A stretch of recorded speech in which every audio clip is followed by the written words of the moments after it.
This is our third session with the Ventos. That's what Chuck's been calling it. Sunday night with the Ventos. So we're this one's going to be a little more geared towards music. Last time, February 20th, Lindsay was a little more focused on the visual side.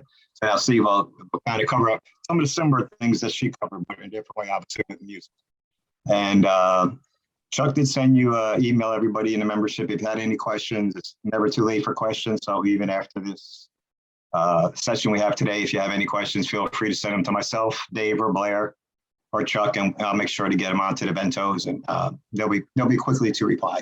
So now I'm going to introduce Mr. Steve Vento, and he's going to get us going on the next session.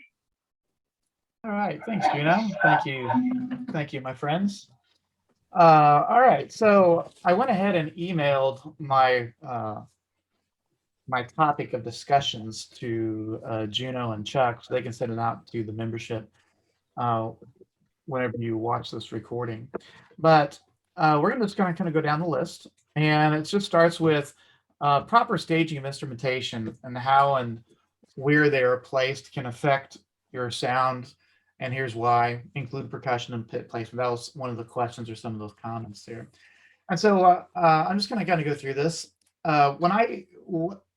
There's two methods of starting a show. One is doing the pre-show, and then the avant-garde soloist, build, and the impact happens between 30 and 45 seconds.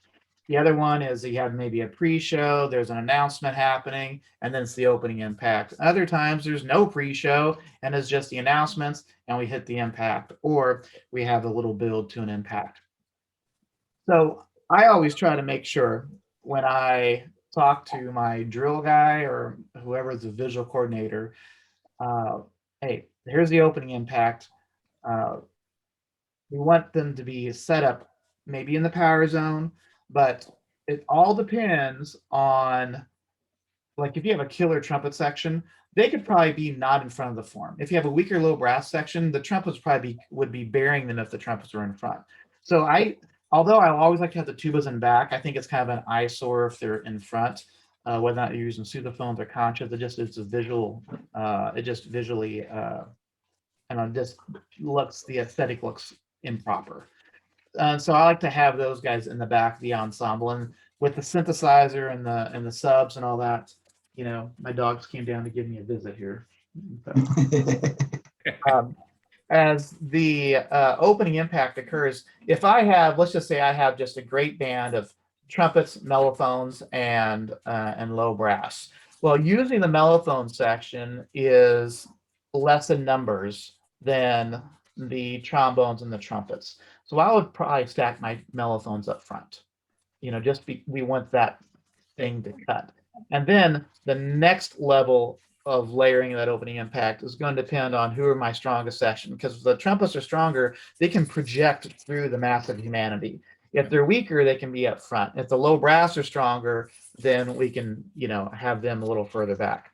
But I always want to talk to my drill guys saying, hey, you might want to open up this opening impact first, set up this opening impact first, and then write your drill backwards to set this thing up correctly. If it's not a, opening impact, if it's a build, then we might have to write the drill backwards getting into that. And so the other side of things is whether or not we end up doing a linear type of form or a stacked form. I think bands sound better in a stacked form than a linear form. If you are doing a stacked form, well, first and foremost, try to make sure you're in windows, all that, so there's no masking going on. Masking is the effect of if you have too many people in front of everybody and the bells are blowing through the shakos or blowing through the body in front, it's not going to be heard as well. So therefore, you can't really see my hand behind my hand. But if you do it in windows, like, the best form to think about is on and split. So if you have people on the yard line and people splitting the yard line, and there's people stacked behind that, then those people could go to the on, twos, and splits to open up to make that impact even bigger. If you're stacked behind on and splits, you're going to lose some of that sound. The linear forms are a great ensemble sound if you have strong enough players that are confident in that environment. So many times, freshman Billy, could be a little weaker if he's has nobody next to him for 3 or 4 steps. But if he's in a stacked form, he's going to hear the sounds around him more, and he probably will contribute more and more consistently with that in a stacked front to back set. Not saying that a linear form is not a good choice. I think that's also a strong choice to do. But so many times when I see small and medium sized bands, they try to take field coverage and use field coverage. And all of a sudden now they're 4 and 6 steps apart from each other. And on long phrases, long duration phrases, you just hear holes in the sound. The opening impact I think is so crucial to making it sound so great. So therefore the judges buy into what you're selling right at the beginning of the show. If we have an awkward form, if we are not sounding the best in that form, and that's the opening, that's what you learn page 1 of band camp. And at the first show, like 6 weeks later, if by chance you're not sounding good, then there's a problem with that form. That's something you really have to look at. The battery, I think, is also an important aspect of this. I like the battery behind the brass. Like when you think about your concert ensembles, you usually have one snare drum in the middle of back on like behind the 4th or 5th row of your band. I don't know if you're doing a true one ensemble setup where sometimes the percussion is elevated, but usually it's on the ground floor and you have one snare drummer for a 60-piece one ensemble or a 50-piece one ensemble. But in marching band, well, it might have only 50 winds out there, but we're going to have a snare line of 4 people, and a tenor line of 2 with 3 or 4 basses, maybe 5 basses, with a smaller medium band. And if there's not some humanity in front of them and they are in the center of the field and the winds are on one side of them, we're going to hear percussion a lot more than the winds. Not even to mention about possible phasing possibility that could occur. So by having them stacked right behind the percussion, it's almost like a drum set kicking a jazz band. If they're in the right spot and they're kicking the band correctly, then we're going to sound amazing with that. The woodwinds, I don't worry so much with the woodwinds if we're going for this brass sound, this big old brass sound. Like in Texas, there's lots of times where I'm writing for like a 300-piece ensemble in Texas, and you can hear the woodwinds over the brass just because there's so many woodwinds. That doesn't happen in everybody's band situation. Lots of times, the woodwinds pretty much are just going to be doubling a lot of the brass sounds unless there's trills or something like that. But if there are a lot of runs going on, the brass are going full bore, it's really going to be hard to hear that. So, the woodwinds, I don't really worry as much with that, but in the ideal situation, the front ensemble would be between the 35s and 35s. And I know at Blue Springs, we don't always put the front ensemble in the 35. Sometimes they're on the field. Sometimes they're angle on side 1. Sometimes they're on side 2. Sometimes we have 2 front ensembles. And same thing like some of these other larger bands, they try to do some creative things. But keep in mind when you're doing those creative things, it's also a listening environment issue too for those front ensemble kids, just making sure we understand the time reference. Which leads me to my next comment of where the metronome is set. I know we've probably talked about this in some of our other sections, but like there's lots of bands that I work with that they have alternates.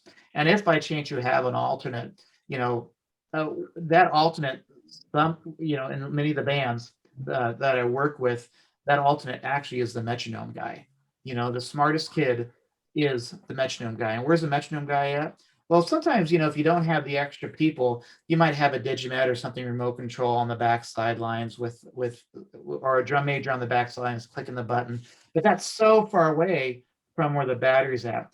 So we have a metronome person either in our drum corps, or it's usually a 3rd or 4th drum major, or it's an alternate in bands that just hover behind the battery.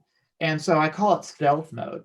So many times you go to a rehearsal, or I get videos from bands, that I'm trying to help them, through the fall. And I hear that so loud that you can't even tell what's going on. And I always wonder why it's so loud. And that's my first comment, is because, the kids are now all of a sudden trying to hear the ding, ding, ding, ding playing with that, than the actual music that's going on. And so what I call stealth mode is I have the metronome loud enough for the battery to hear. So when no one's playing, you're going to hear it. But when the whole band comes on, the battery can hear the metronome, and then the rest of the band should be with the battery. And the met that's going on is directly behind the battery. So if the battery moves to the left, that person holding the metronome and the speaker goes to the left. If the battery goes to the right, the person goes to the right. They back up, they scoot back, they go forward, they go forward. And it's one of those type of things. And then that also happens, like, let's just say the battery drops out. Now we have a trumpet feature going on inside too. Well, that metronome person is going to now go to this trumpet feature, because that's where the time is coming from. So I think that's important to know, just to help ensemble cohesiveness and front ensemble to battery, front to back music alignment. Now, if you have the front ensemble on an angle, or split, or on 35-yard line on the field, that's a totally different listening area. You have to listen back and to their left, and it's just listening back. I'm a fan. It's boring as all get out, but I am a fan of that elevator escalator drill for percussion section, where this kind of go left, right, forward, back, and come up forward for major percussion moments. If by chance you get too fancy with the drill and the battery is next to the winds, or all of a sudden over on side one while the rest of the band's on side two, it's just a listening environment issue. And I try to limit those. Granted, there are little comments on the BOA sheets, and I'm sure Michigan has adapted some of those BOA sheets with that, how you get credit for a listening environment, and all that. Well, you get credit for it, but it's the risk reward idea that we're talking about. It's a huge risk, and the reward is, well, you should play in time. It's not like you're going to get 5 extra bonus points for playing incredibly, in time with a crazy, field setup. There's no point in time that's all of a sudden going to create so much effect for you, or so much cool ensemble points, that you're going to win the show by 25 points, because wow, your staging was so messed up, but you played it perfectly in time. It was amazing. That usually doesn't. I don't think I've ever heard that comment on the tape. So I think it's super important to know that. Now, as I write music, and it doesn't matter if you're using a custom arranger or you're buying stuff off some website, the transference of time from front to back is highly important. So when I generate a musical score, I want to make sure that if I have a front ensemble moment and they're doing a run, and they end up on that little last note, the battery doesn't play on count one while the front ensemble finishes and the battery plays to get the time back out there, or the winds usually do not come in right on count one from a front ensemble moment. Usually what I do is so I have a break, and then the battery comes in 3 and 4 and 1. So if time is skewed, you really don't notice that 16th note delay if you have an ample break between the first note, then count 3 and 4. But if you come in on count one when the front ensemble finishes on count one, you're going to hear a possible flam attack. And so I try to eliminate that type of moment just by making sure I put space from the front ensemble going back to the time to the battery, and letting them lead in the percussion, leading in the rest of the band or percussion section. Now, if you buy this music on somebody's website and they just have those moments just hand over really quick, implement those. It's you don't have to play the score as is. Add that extra bar, just so we don't have that transference of time hiccup. I think that's huge. And you'll notice in lots of band shows, if there's timing problems, it's either happens because the battery section is too far away from the winds, or it's a front to back issue transferring time from this moment to that moment. And that's one thing we like to eliminate. So leave space between the front ensemble and battery entrance, so then everyone is set up successfully for timing. And that's everything that I have to say about the opening impact with timing and transference of time. Now, when I'm, whether or not it's my score or you talking about you buying something online, I write musically different depending on the band size. And so if I have a 32 brass person line, I will make sure my opening impacts or any impacts are 12 count long with a breath on count 12, and then come back with an 8 count exclamation point arrival. If you have 32 or less brass, that breath mark is going to be huge for us. You're not going to hear staggered, you're not going to hear holes in the sound. If you did not have that breath mark in there and you have a small band, then you're going to hear people usually take a breath anyway on count 4 so they can play the last 8 counts even stronger. Kids usually take a breath on a direction change or on count 4. And so anything we can do to eliminate that hiccup, not taking a breath on a direction change or taking a breath on count 4, unless it's written in there, I think it's going to set you up for success. So like if I had 32 brass, the longest phrase I would do would be, this is like a fortissimo or a 3F impact. The longest phrase would be 12 counts with the breath on count 12, then 8 counts after that breath to the exclamation point. If my brass section is between 32 and 48, then I can do a 16 count impact chord with a breath on count 16 and go 8 to 12 counts longer to help exclamation point that final arrival. And then if I have 48 to 64 brass or more than 60 brass, then it really doesn't matter. You can do the stagger breathing. You can have your 16 to 20 count impact with no breath, and then have another 12 or 16 counts and just implement that stagger breathing with stagger breathing points. So when I talk about stagger breathing points, this is one of the things that when I do my score, if I'm there doing a band camp with somebody, I try to implement that immediately, because every score has odd measures and even measures.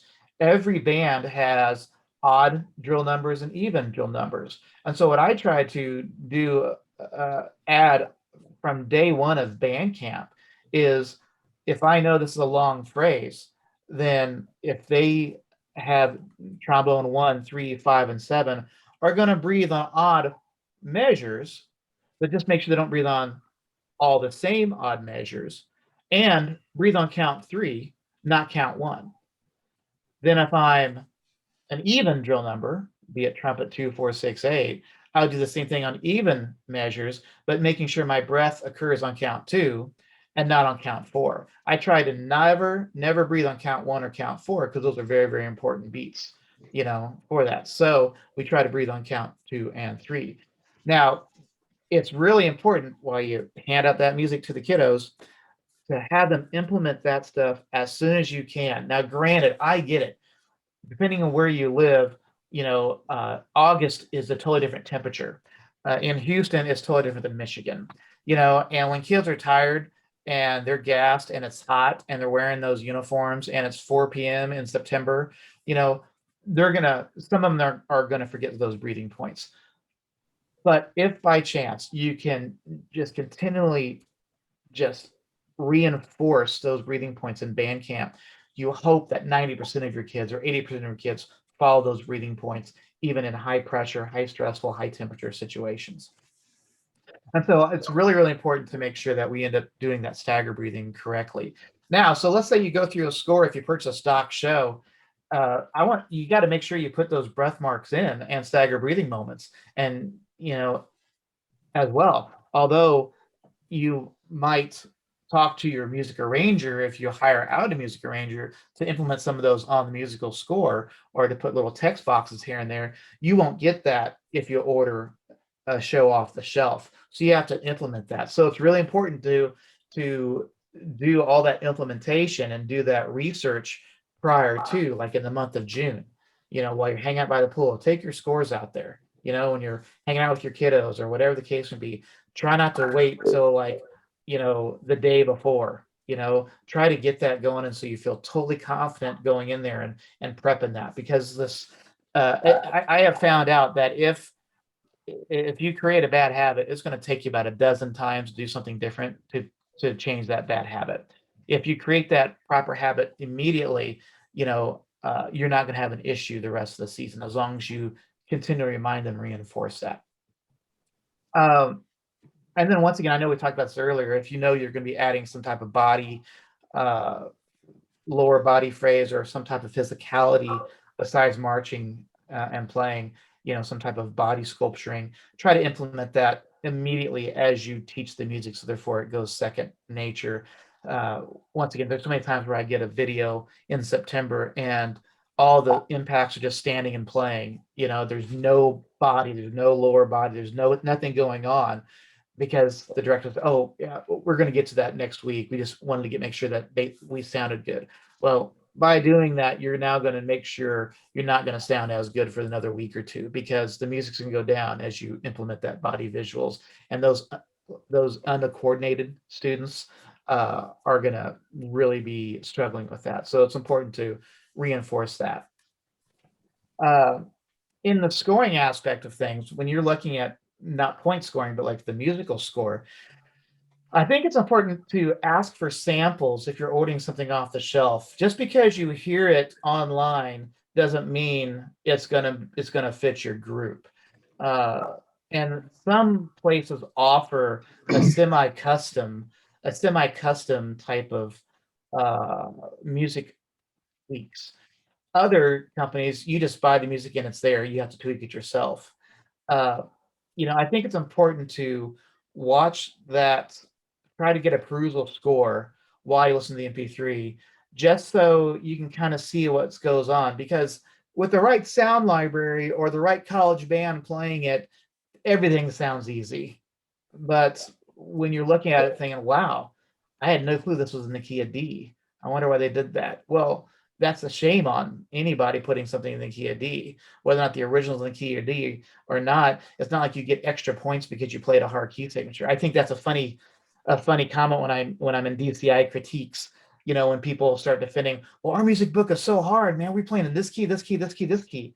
Nobody cares what key you're in. You just want to hear it in tune, And so I think that's important to get those perusal scores for that. But like for a handful of composers, if you get a ordered off the website, they'll send you a perusal score with an MP3 and a score. And like for me, what I end up asking my guys is like 6 or 7 easy steps. Download the score, use a red Sharpie marker, and just mark up the score, everything you want changed to fit your ensemble. Scan it back to me or whoever your arranger is, and they adapt it and they fix it to make it all your requests occur. They send it back with a new sound file. You look at it again, and once you give the stamp of it, then we're good to go. Or if you want more tweaks, we continue that process. And I think it's really important when you do that. Just because you hear a flute solo on some of those recordings doesn't mean that flute solo needs to be your flute solo. You might not have a good flute section. So I think it's super important for you to think about who your best soloists are. And just because they're the best player in the band doesn't mean they deserve a microphone. All right. I understand that we want to create small ensemble and soloist moments, but they got to be the right soloist, preferably an all-state player, or if you're doing an ensemble, they're at least alternate all states or solid all district players. But just because they're the best playing in your band, but they're not an all-state player, I don't know. I mean, like, there's a certain sound that judges expect to hear if they're mic'd. And if you don't have that sound, that vibrato, that tone, then all that microphone's going to do is enhance your issues that you're portraying instead of enhance the musicality that you're hoping it portrays. And so I would just be super, super aware of that with that. Before I go on the next topic, Gino or any other of the panel here, is there anything that maybe I clicked on something that you want me to elaborate on, or can I move forward? What do you guys think? I guess talking about key signatures, are there like again, for the way Michigan is broken down, we have at least two of our classes out of the 5 flights are smaller groups. Are there specific keys that you kind of lean towards if you're designing for smaller bands? That Larger bands or yeah, that's a great question. Larger bands or smaller bands, it doesn't matter. I like F, B flat, and E flat. Now, granted, if you're doing classical music, you know how they go through that development section, they're going to go around the keys. So that's when I have a conversation. Like whenever I start writing a show for a school, I will text the director, say, hey, your show's up. Keep your phone handy. I'm going to be sending you snapshots. I'm going to send you little samples here and there. I'm going to be asking you questions the next 2 or 3 days until your show is done. And so they know that they're going to be getting stuff from me.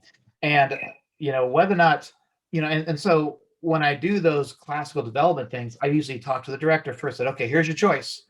We can hit the arrival in B flat, or we can start in B flat, and we're gonna hit that arrival in E, just because how everything kind of works out.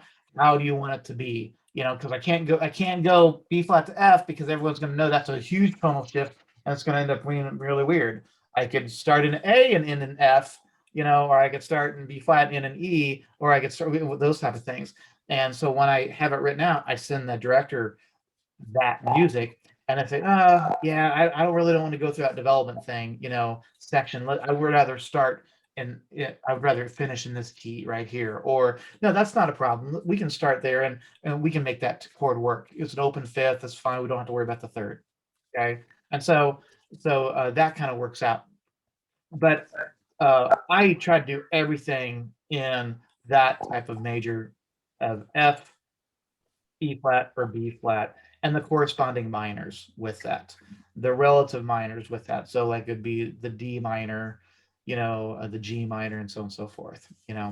I just, F minor, those extra 2 flats, especially that 4th flat in there, trombone player wise, the second third valve combination, really skews some of those pitches unless you're using a harmony director, and actually doing those relative pitches or those type of true tonalities.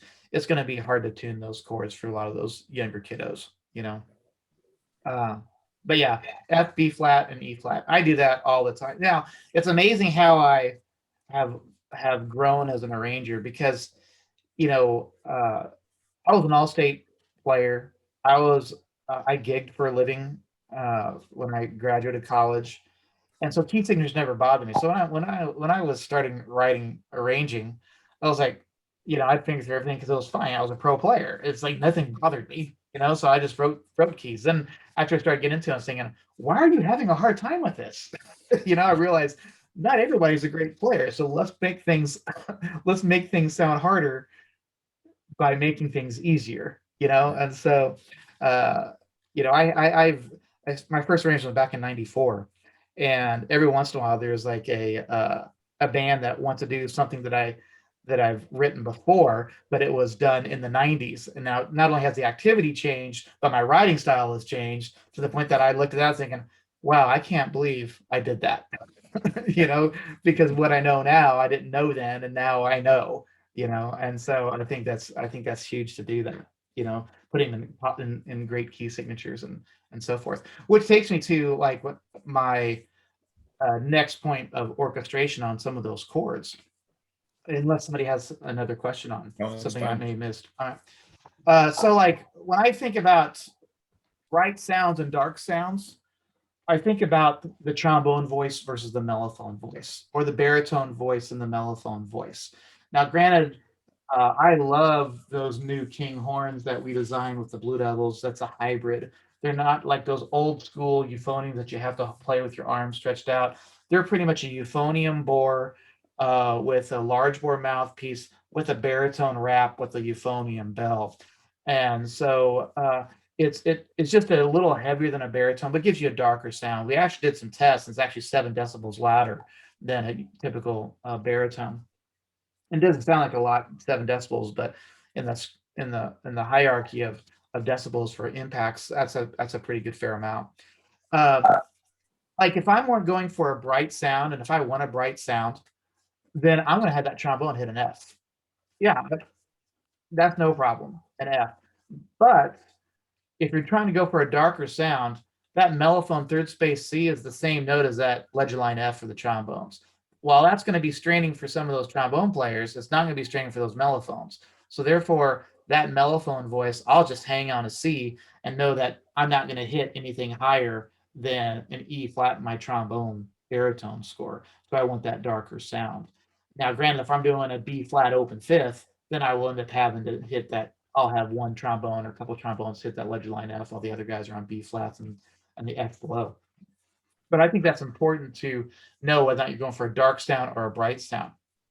So when I end up scoring some of those ideas, I think of the overtone series, how it's an octave, then a fifth, then a fourth, third, second, so on and so forth. And so I just make sure my tubas, if I'm doing in B flat, which I love in B flat, the tubas are going to end up being in octave B flats. Then my low brass, if I have three parts going on, they're going to be in a first inversion, F, B flat, D.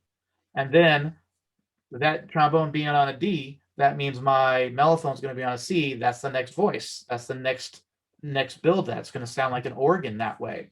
And then when I look at the trumpets, well, that's the concert F. So my choice would be to beef up that third space C with the mellophones with my lower trumpets that might not be too strong, hitting a G. So that G is going to be the same thing as that mellophone C. And I build that chord in a G, C, E. Or I end up divising the trumpets to make it a G, C, E, G. And if I have a strong trumpet section and a strong mellophone section, I'm not going to worry about doubling that concert F. I'm going to end up just doing a stacked triad C, E, G for the trumpets with a divisi going to the C at the final arrival. So therefore, I have all the chord tones available to make it sound very rich and very thick, very organ-like, like one of those church organs that you're going to hear. So when I do those arrival moments, I always just think about the overtone series for brass players and try to make sure that overtone happens. And then like with some great bands, you have an occasional trumpet player that can scream, well, you can add overtones just by having that one person playing, in an octave or a fifth higher, so on and so forth. And so when I score that out, knowing that if it's a small, medium, or large band, unless you have a killer woodwind section, you're probably not going to hear the woodwinds moving notes during that, like we talked earlier. So I'll just make sure that if I'm a B flat chord, then the flutes would be a D or an F up there. You don't want to have all flutes on that high F because it just makes your contacts pop out, especially inside rehearsal time. So I try to make that like a D and an F or a B flat and F. And then my clarinets would usually double the trumpets. My saxophones would double the mellophones. My tenor sax, if I have killer players for tenor saxes, I'll make the altos part theirs. They'll just be playing it up a fourth. It's not that big a deal. But if by chance they're not a strong tenor sax section, then I double them with the low voices. And then the bass clarinet and bari sax I double with the tubas. Now, what's important about that is like if the band is split and there is like a moment with the high brass cut out, and then all of a sudden it's the low brass and low woodwinds playing a rhythmic pattern, and the tubas are over here, and the bass clarinets or bari sax over here with percussion in the middle, that's not going to line up. So you have to make a choice of like, okay, do we want to just take out the low woodwinds there, or do we want to take out the low tuba there just to give it a woodwind moment for those little few beats just to hear that? So you have to really be aware of those unison passages too once you see it on the drill. And just because you see it in the score and you're out there on the drill doesn't mean that musical score has to be played exactly the way it's written because of the drill. The judges never get to see the musical score. They just know if it sounds right or it doesn't sound right. So if it sounds weird, and you have a rhythmic pattern going on from side to side, and it's kind of takes the focus away, it's a split focus, then take one of those focuses out, take one of those voices out. So therefore, it's a more unified approach with that. But that's how I like to score things. So when you sit and look at some of those other, if you get a perusal score, if you see too much doubling, like if you see the trombone chord voicing being the same as the trumpet voicing in its root form of a B flat DF, B flat DF, I just want you to think about this. Your strongest players are the first players. And if they're doubled on that concert F, Your weakest players are on the root, and then your medium strong players or medium weak players are going to be on the third. So that's why I also change it up to make it like the first inversion with the low brass with the root version, or a 4-part split in trumpets. So therefore my stronger players, you're going to hear all the chord tones from my strong players. You're not just going to hear the fifth or too much of the third or too much of the root, because of where your strong players are at. And so while diving into a score, some people might not pay attention to that nearly as much, depending on where you get your music from. And I think it's highly important to go through that score big time and just break down those moments to make sure that all those chord tones are being featured. Once again, just because the MP3 sounds epic and there's so many things that they've done with Pro Tools, to make sure the sound library sounds amazing. Yeah, it's going to sound great, but your band's going to sound different than that MP3. And so just make sure you analyze that score. Any questions on that part before I go on to something else, or is that? No, that was great. Yeah. Okay. Yeah, very good. And then let's talk about synth support with that. I know there's lots of people that either love synthesizers or hate synthesizers. I'm a guy that I love the synth sounds. And what's a crazy thing was, with all these boards and all these Yamaha and Sonus boards, they have all these effects built in. And I remember, when I was a pro player, in college, I got my first teaching job. I was like, man, I want to do this flute solo here. This is 1992. I got my first job. And I was like, I want to do this flute solo here, but everyone uses like this long ranger. That's just a terrible sound. Why don't they bring out some amps or something like that? So I brought out speakers, and then I had this thing called a MIDI verb made by Alesis, which I had like 100 patches that I could change reverb and digital delay and all those type of things. So I wired a flute through that MIDI verb and put that through the speakers through an analog, back then was a Tascam 8-channel board, and went to some speakers with that. And we had this beautiful reverb going on this flute solo. That was before the days where people did that. It was just like, I just had this sound in my head that I was like, I want this sound. How do I create it? Well, let's use this equipment. Now, equipment technology has really made things a lot easier for us to do that. And so now with the synth support, I think it's important to make sure that in an impact chord, the synthesizers support the winds. We don't want the synthesizers to be so strong, including the sub, that we can't differentiate between the tuba voice or the other wind voices. Now, here's some tricks of the trade with that. So like for every score that I write, if I'm doing I'll do a string patch on the bottom of my score. I'll have violins, cellos, and double basses. Then I also have like an organ staff, just for like a cathedral organ. So I have an organ / string / choir patch going on during support to get really good texture. And that's something that if you sit and analyze and really listen to a lot of Carolina Crown stuff, that they end up using like a cathedral organ, a choir patch, a string patch underneath the brass to help really fatten up. What other groups do is they use a sound library called Note Performer 3. And that's what I use for my writing when I write on Sibelius. I use Note Performer 3 in VDL, Virtual Drumline, and Note Performer 3. Note Performer 3, I can't tell you when I was trying to get all my sounds to sound amazing and all this post-production stuff, I have spent thousands of dollars on sound libraries to make sure my stuff sounds amazing. Well, when Note Performer 3 came out, the brass sounds so good, and the woodwinds have vibrato with it, and the saxophone sound, and everything's the English horn, the oboes. There's so many great sounds that Note Performer 3 has that a lot of bands just buy the $129 Note Performer 3 and use a MIDI keyboard. And so when it's a brass arrival, they use the brass sounds from Note Performer 3. So you're using actually trumpet sounds with the trumpets, like what Bluecoats do, they'll sample their own trumpet section. And so when they hit a chord and the synthesizer hits a button, they're sampling the sounds of what the Blue Coats sounded like, and they do that. And some bands have the gurus behind their technology wise to do that. Others will just purchase a No Performer 3 and just make sure one synthesizer is dedicated for major arrivals to help with the brass support. But most of the bands that I write for have two synthesizers: a person that is really good technical, and a person that's the subwoofer guy or the chordal person or the choir patch person or triggers the effects. If so many, I want to be careful with this next comment, because so many times I've gone to rehearsal and I hear a synthesizer playing a lot of wrong notes, is that they couldn't find the proper piano player. So this guy was an alternate.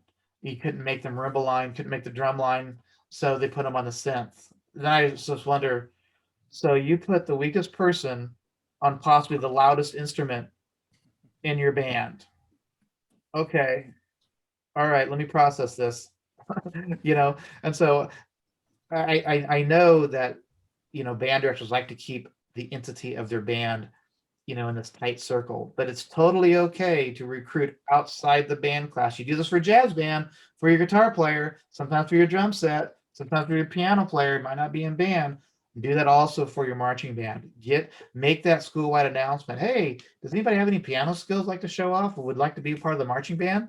Now's your opportunity. Do that. Because if you have a piano player with good technique, you've just now opened up the whole world of taking a lot of extra stress off wind players and not as much stress on percussion section. Now all of a sudden you can create a very aesthetic and ethereal moment with just some chordal patches, the synth person, or maybe some Debussy or some Chopin, or just or even a pop tune.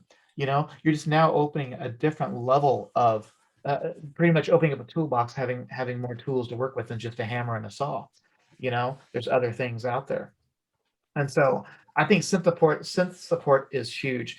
A lot of times I do see people want to use guitars, and it's a totally different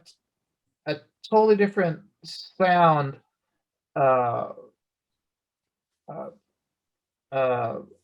production with the guitar player, especially acoustic. They use pickups or it plugs in. I've never had great success with a guitar person as they had this killer player they want to feature through the entire show because they sound like Eddie Van Halen or something like that.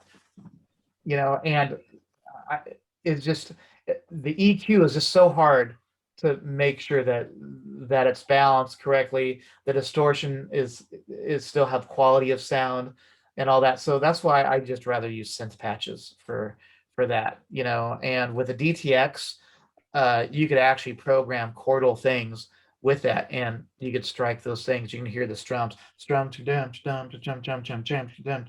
would sound just like this, with a couple of sticks on that. And so I would prefer to use those guitars. Now bass, I'm okay with a bass because that helps support some things. You get a little better articulation with that with the tuba voices. But that's how I would like to double the synthesizer. And I think it's important to use that voice. The miking is huge too. I know some people are always afraid of wireless miking compared to plugged in miking. I prefer to have mics plugged in, so you don't ever have that little the wireless didn't work. Oh, the signal got blocked. Oh, there is a drive-through close to the stadium. All of a sudden we hear Wendy's going through the speaker system instead of the flute solo. There's so many things that can go wrong, and those frequencies just change all the time. Although there's lots of great people that share the frequencies that are available, on various Facebook pages and all that, you have a short amount of time to boot up your system, getting onto the show. And unless you have really good percussion and tech support there on a daily basis, I probably wouldn't do too many wireless things unless you have the staff that can support that on a daily basis and can troubleshoot without killing a lot of rehearsal time because if something's not working correctly. All right, anything on the synth support or any of that type of? No, it's great. All right. Okay, I'm going through tricks of the trade. If using a stock score, don't be afraid to delete music and or alter doubling. Gone are the days of bands playing a lot of harmonic function. The front ensemble and synths do more of that now. Use the winds for effectiveness. And so while you might hear all these harmonic chords going on, those old Hal Leonard or Bill Moffett series and those type of things, uh, those days, we don't need to have just harmonic chords going to low brass, for a minute and a half, and then it's time for a feature. Now they play again. I mean, we're talking about textures and flavors to help create effectiveness in the musical score and variety in the musical score. So that's why the synthesizer is huge with that, and the front ensemble is huge with that, because depending on the mallets, the rosewood marimbas or the synthetic bars you use or whatever mallets you use, we can get warm sound or we can get bright sounds with the front ensemble. Same with the synthesizer. We can change a low brass sound to a piano sound to a string sound to, a honky tonk piano or whatever the case may be. So you might as well use that and let the brass take a break if we're just worried about sampling some chordal aspects of that. There's no need to get their chops tired. It's all about flavors and features. For me, I try to dot all my I's and cross my T's in part one. So in part one, I want to make sure that the judges get to hear either an opening impact that's epic at the very beginning, or a very interesting type of interlude before the opening impact. At that opening impact, I know that I want to go into either a wooden feature or a brass feature after I do like an 8 to 12 bar percussion thing to set up moments correctly. So if we have that, our all-state solo start in the very beginning, check that box. An epic arrival with proper front to back spacing with the battery back behind the brass, sounding amazing, like we talked earlier, we check that box. Now we have a percussion front ensemble moment and battery moment as we reset the stage. Well, now we've checked that box. Percussion just got a little feature. Right now it's a wooden moment. You can either choose to be a small ensemble of your best players and really make a huge technical aspect of that, or we tone it down a little bit to make it a grade 3 or 3.5 that everybody can play correctly, and we have a woodwind moment. If you have a killer clarinet section and not a strong saxophone section, then feature the clarinets. Check that box. If you have a killer flute section and maybe not so good other people, then get them up front around a mic of some sort and make a flute feature. Check that box. That's a flavor. That's a texture. And then at the end of that moment, a wooden moment, a flute moment, whatever, have another full band arrival. Check that box. The band can play there too. That's awesome. We have another percussion thing or electronics transition. Oh, wow, that's creative. That's nice. Oh, wow, a trumpet feature is now going on. What's going on with trumpet feature? There's lots of cool drill going on or bodies going on to the point that when the trumpet's finished their little feature, we're going to hand off to the low brass feature. Great. Check that box. Check that box. Are we going to have the tubas do a feature? It all depends. All depends if your tubas are all staters or they're just good foundation people. If that's the fact, then you don't need to worry about it. If your mellophones are strong, double them with the trumpet section. If they're not so strong, you need to hide them, but they don't get a feature, right? It's just the high brass feature and then a low brass feature. Or if the low brass feature is easier than the trumpet feature and you think the mellophones can hang with the low brass feature, then do with that. Or we create a counterline with that. So there's a conversation there. So basically, by the end of part one, I just want to make sure that the judges were able to sample everything of opening impacts, your all-state soloists, all the woodwind stuff, all the brass stuff, multiple tonguing, flourishing of fingers, and all that. So therefore, the judges can now just enjoy the show because you've checked all the boxes.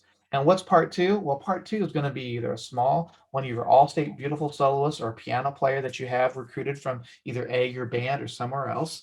We'll have a small woodwind section. Save the band for the arrival of the ballad. If you do that, it's going to be awesome. If you have a killer flute player, killer saxophone player, then one person can be in the melodic content. The other one have a little obligato part on top of the melodic content to create more depth to the program.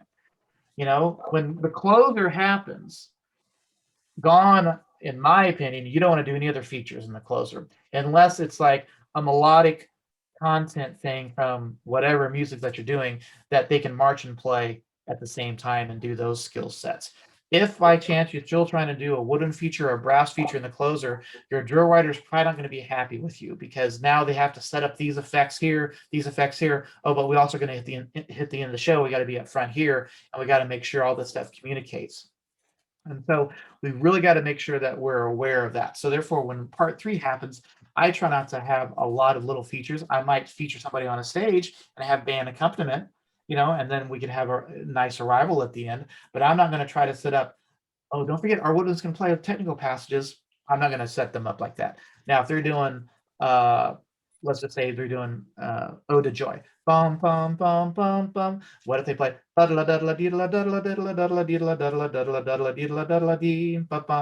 they can march and play that, there's a wooden feature, but we're not staging that wooden feature. We are just presenting that wooden feature while we're moving and playing, or moving in a halftime. So you have less visual responsibilities during the tough technical passages.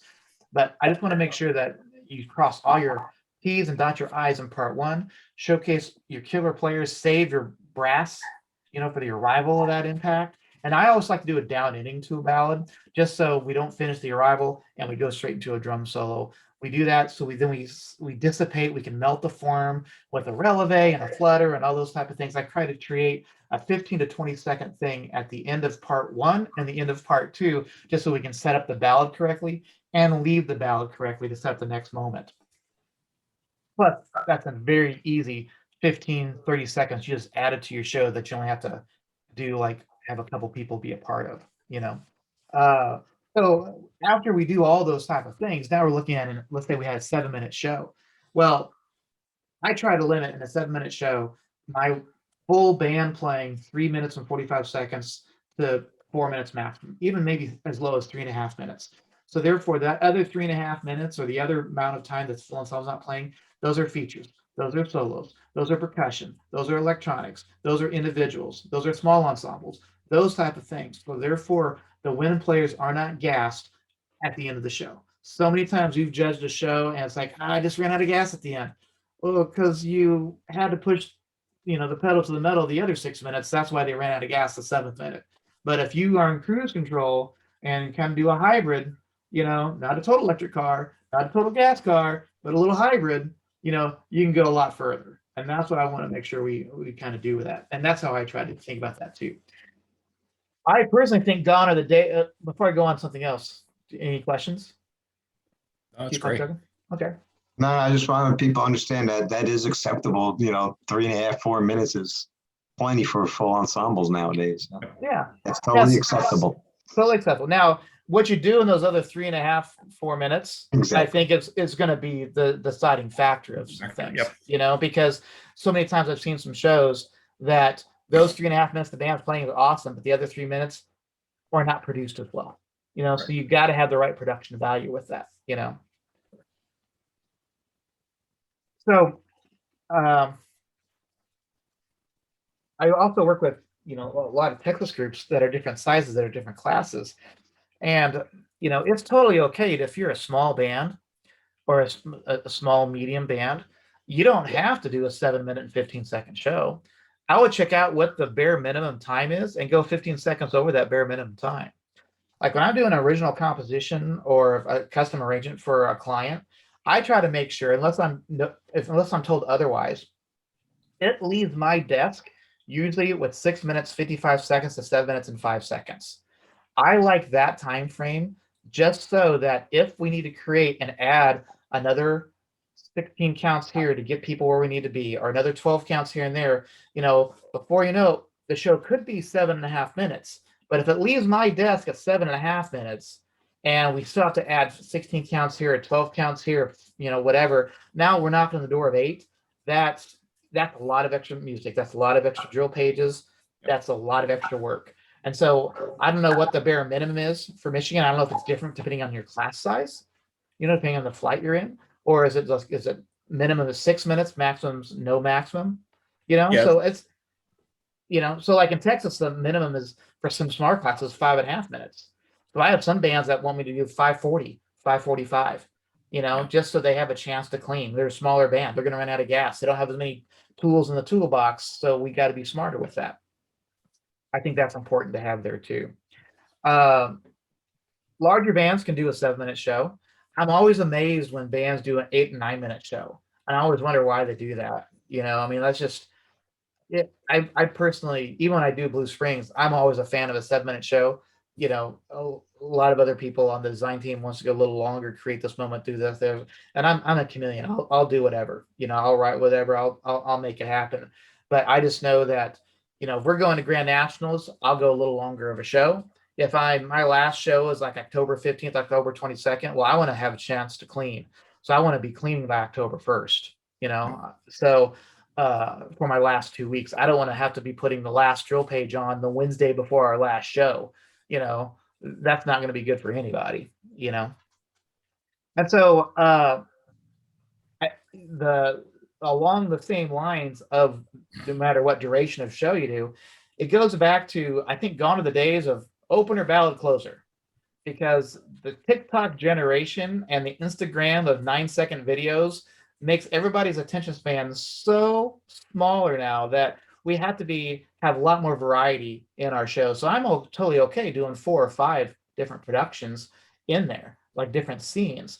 Like if I'm thinking about, I have a slow intro with an arrival and then like the rest of the opener, well, somewhere halfway through that opener, I want to change it up. I might throw in an electronic thing with a soloist. I might throw in a take 5. I might throw in a blue rondo a la Turk. I might throw in one of those type of things in the middle of it, just for a breath of variety's sake. And we can, have a visual thing around that soloist, and then we go back to the opener, and then like with the ballad, sometimes the ballad can be, if it's a pop ballad, a lot of those pop ballads been having slow, then like a double time groove in the middle, and then an arrival. So that's 3 different flavors, 3 different types of textures to have. Just that adds variety, that incorporates that type of stuff. So the judges are also entertained because, trust me, they've heard Mozart 1,000 times. So if you're gonna do Mozart, you better do it in a fresh way, a way that they're not used to hearing it. Otherwise, they have a certain thing in their head of what Mozart should sound like. So if you're going to try to do Mozart, I would try to do it different. Same like Granger, always, a lot of people are always afraid to do Holst or Granger on the stage, because they're going to be judged, by guys that have played that. And everyone has an opinion on Granger. Everyone has an opinion of Holst, how you should do this phrase, that phrase, all that stuff. So, if you're going to be true to its form, then you better be right on, or twist it up some, make it different. So, I feel like you could probably end up having, 4 or 5 parts to a show, which could mean more copyrights, but it adds more interest to it as well. As I lost the screen, as I go through my last section, it's about tempo. Any questions on anything that I just hit, or just kind of go on to tempo? No, I think tempo. I think that's you're clarifying everything really well right now. So okay. This is great. All right, excellent. Well, tempo. Let's be smart. Too fast is too hard, and too slow is too hard. So, there's lots of arranges out there. You listen to the website thinking, oh, this is going to be epic. It's awesome. It's just driving, it's driving, it's driving. Then you get to the score, 176 beats a minute. Oh, wow, no wonder I was driving. I don't know if my kids can do that, And so then you buy the show anyway, but you play at 156 beats a minute. And now all of a sudden the show is an 8-minute show, instead of a 7-minute show. It's like, let's be smart with that, So, and too slow is too hard. So many times, they want to do, enigma variations, and then want to do it to its truest, or adagio for strings, and it's 60 beats a minute or 54 beats a minute. And it's like, oh my gosh, is this ballad ever going to get finished? It's like, that's too hard, to do. Now you can march at a double time, 108 gives you at least time of visual variety. But I'm in the fan of, trying not to go under 72 to 76 beats in a ballad. I think that's a really good thing, because you're assuming that the drum major is always going to be perfect and everyone's going to be always at 72. But so many times there's always a variety, a variance of anywhere between 2 to 4 to maybe even 6 clicks with your drum major and communication, to the point that the ballad, although it's marked 74, it could be 68. Or if they're amped, it could be 80, so it's really important to be in that zone. And I think a nice tempo, although my percussion guys hate this tempo, is between 156 and 160 because it's one of those things where it's like, the duple stuff compared to the compound stuff, it just kind of get boring. Percussion guys like the 172 mark, 168 and all that, and trying to create variety of the 144s or 148s to the 160 is tough. I get that, but it's better for the kids' feet. Uh, I'm always for a fact that if you don't want to do body during a feature, then if we're at 156, if we're at 156 or so, then have the trumpet players march at 78 during their little feature. They're coming halftime across the field. If you're not going to do body, but you're just added a level of difficulty by doing a 156 during a feature. So try to limit, and as think about step size too. There's no sense to do a 6-5 at 156 when you can do a 12-5. Take a page out of Amanda Drinkwater's book and out of Marcus for all those years, where the band was always so clean and visually they were clean because they didn't showcase their problems. They took all those problems away, just made it attainable for those kids. So they did a 12-5 rotating box, not the 8-5 rotating box. They would march it in halftime instead of single time, some technical things, just so we can maximize the music instead of trying to maximize the visual, and I'm glad my wife's not on the call right now because I like to maximize the music more because we're 60% of the points, because if you're a kid, we've all been to those band shows where the color guard is screaming. There's so many body layers going on. Visually, they're immaculate, but you don't ever hear that band again. They're just not that good of a sound, and vice versa. Sometimes you watch and you just love the sound of this band, but they're doing nothing visually. You got to have a good variety, a good mix between the two. And so, like, if you're looking for an illusion of tempo, well, you could actually do that intro starting off with at a slow tempo and have an arrival in the opening impact at a slow tempo. And then if you go to that 144 zone, for a minute and a half, that's still good velocity. And then the last 15 or 20 seconds, the opener, drive it to 156, 160, just to drive the opener to the ending. So therefore, it adds a climax to it. It adds intensity to it. Now, granted, the closer usually needs to be more in that 150 zone, or higher, just to make sure we end the show correctly and just end the show. And that there's an occasional time where a band might do like a halftime type of thing at the end, but the closer needs to be a little faster tempo. The death zone for anybody is between that 100 to 120 mark. So I always try to stay away from those marks because 100 is not that fast and it's too fast to go double time. The 120, is okay, but it's just, color guard likes to spin no less than like 128 to 132, and so I always try to make sure that I'm at least in that zone. Am I right in that, Juno? For sure, yeah. And so like what I like to do is, it's just to make sure that if I want to have a fast tempo, I save it for little snippets. Your kids can handle snippets a lot more than doing 2.5 minutes at 160. That's a lot more attainable to do 20 to 25 seconds at 160 or 164 or whatever the case may be.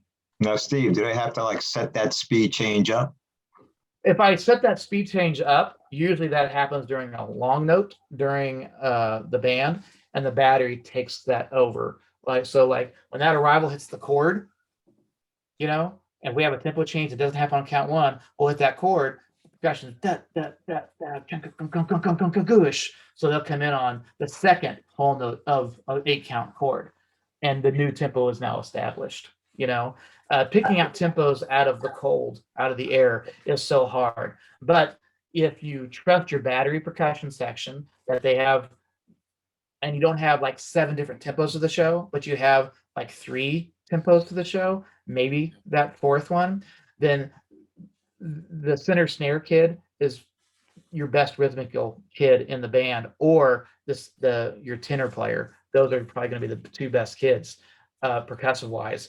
So let them set the tempo up. with them dead because I would trust them. And lots of times people will have metronomes, click tracks in their, in their ears anyway, or a light flashing.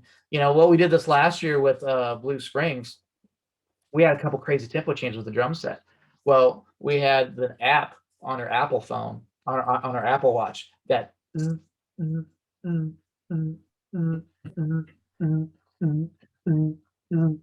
just buzzed, so we're able to hit those things, hit those tempos a lot better, I mean, that's, you talk about environmental challenges and rhythmical challenges and all that. Those, what's technology has helped to the point that so many people wear inner ears anyway, and people wonder, how can this drum corps play this stuff so clean? Well, if you look, 40% of them have in ears. They're hearing something from the front ensemble.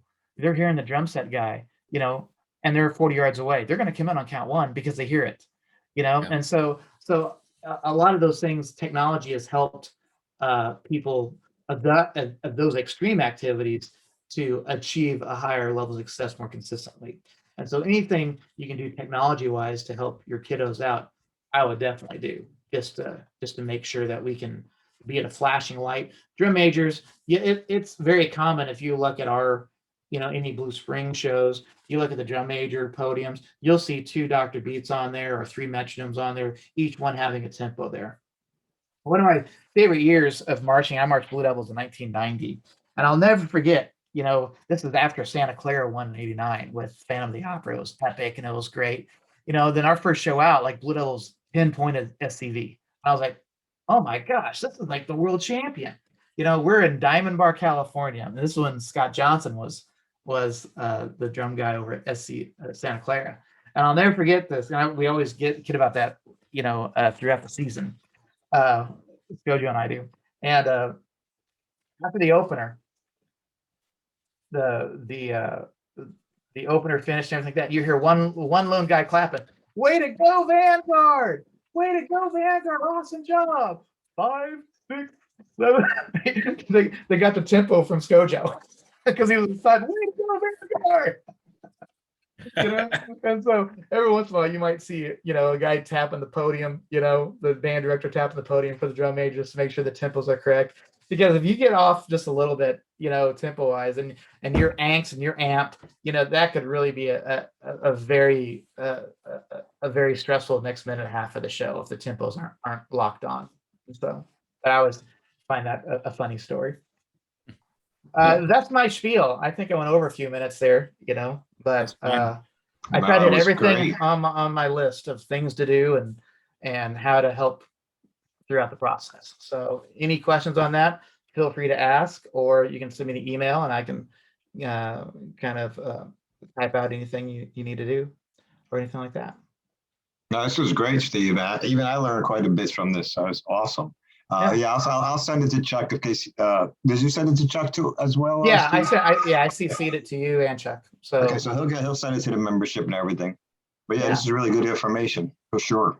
Yeah, so when it comes down to it, and I do this for a living. There's lots of thought process. Just how you write drill.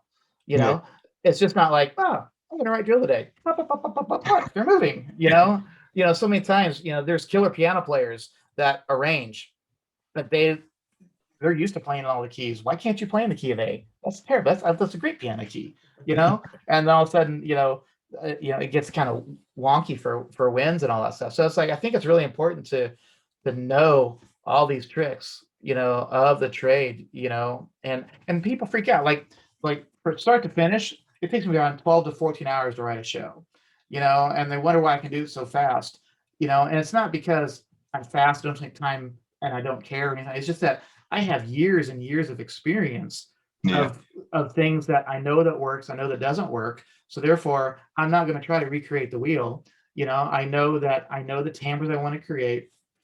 I know the variety. I know what the judges like to hear. I know in a dome, they'd rather hear a flute soloist than a tuba soloist. It's those type of things. And, and by creating those type of moments, your goal is to be remembered, not just one band after, but 10 bands after you perform. Exactly. Therefore, when you're being judged, we've all judged here that you'll put that little asterisk next to that band saying, I want to see that band again in finals. I don't know where he's going to be at right now, but right now, my score to get in the finals is an 84. And that person's got an 84, asterisk, put a star there. Okay, you got to match that, and that's what we're trying to create, those type of moments musically. Yeah. Excellent. Cool. Awesome. All right, so yeah, this will probably be posted. I think Chuck's been getting them on within a couple of days, so it'll be on the website pretty quick. He'll send out the literature that you sent us. This way, I'll have that in hand. This way, you can follow through. I mean, you have it written down, basically what they can do to be successful. Really. Oh yeah, totally. Yeah, for sure. It's good. It's good that they understand that. Yes, 7.5 minutes is plenty of time, and because we do have 8-9 minute people here still. And, well, you gotta also think about the size color guard too can also dictate the duration of your show too, because if you can't create a lot of visual interest, and you have 2 people in the guard, Right. I mean, like, it's hard to be entertained for 7.5 minutes with that. You have to create a lot of different effects. So therefore, try to do something different. Exactly. Because I know we're talking to different size groups here with all your flights. Just like in Missouri, you can go to a show and there's 20, 25 kids out there. Some bands, other bands have 225. And if it's written correctly, I used to write for this one band in Oklahoma, Collinsville, Oklahoma. I wrote for them and Blue Spring and Broken Arrow at the same time. I was on staff at BA, and Collinsville had a 7th through 12th grade marching band, and so there's 7th graders in the pit. They had like 35 marching members out there, and of course BA had like 300. And so with that, learning to write for a size group like that and making them successful is a little different than writing for a larger group. So having that skill set to write for a small, medium, large, and a large group, and making everybody sound different but still competitive, that's a hard trait to have, because it's easy to make a band. If your band can play, you have 250 people out there and they're technically efficient, and your band plays at Midwest, your top band plays at Midwest, and your third band plays grade 4 literature, you can write whatever you want to and it's going to sound great. But there's not that many Midwest bands out there, And so trying to do that, now you're trying to create things to make sure everyone's successful and memorable and make it interesting for the kids, So. But thanks for having me. I appreciate it, man. Yes. This is great. Thank you, sir. I think I'll probably be touching with Lindsay May 1st or whatever. Yeah. We can cover the color guard thing that we're going to do then anyway. Sure. So and then some more technical and training things, I think, will be the last one. Yeah, that's what it'll look like here. Yeah. Yeah. So we'll touch base with you guys. All right. Sounds cool. Because I don't think I'm on the May 1st one. I think Lindsay was planning on having some other people on there. I'm doing a camp and academy. I might be in the airplane again because I'll be coming back from academy. So that's April 30th weekend, I think it is. April 30th, that's correct, May 1st. Yeah. And so I don't think you want me to have a meeting on the plane. Nah, no problem. We've been getting both of you back and forth, so it's been going great. So yeah, it's been working out really well. And because otherwise, we're kind of stepping on each other's toes here and there, and I don't think I could have gotten through all my information here. Right. Yeah. In 30 minutes, unless I couldn't do elaborate examples and those type of things. Right. Yeah. Yeah, and it was good information for them to have. So I'm glad you went through it. All right. I appreciate have a good it, guys. night, sir. And I'll touch base with you guys soon. Have a good night. Thanks, Steve. Appreciate it. Take care, Steve. See you later, guys. See you later, Blair. Later, Blair. Later, Dave. Later. See you guys. See ya. Bye-bye. Thanks again.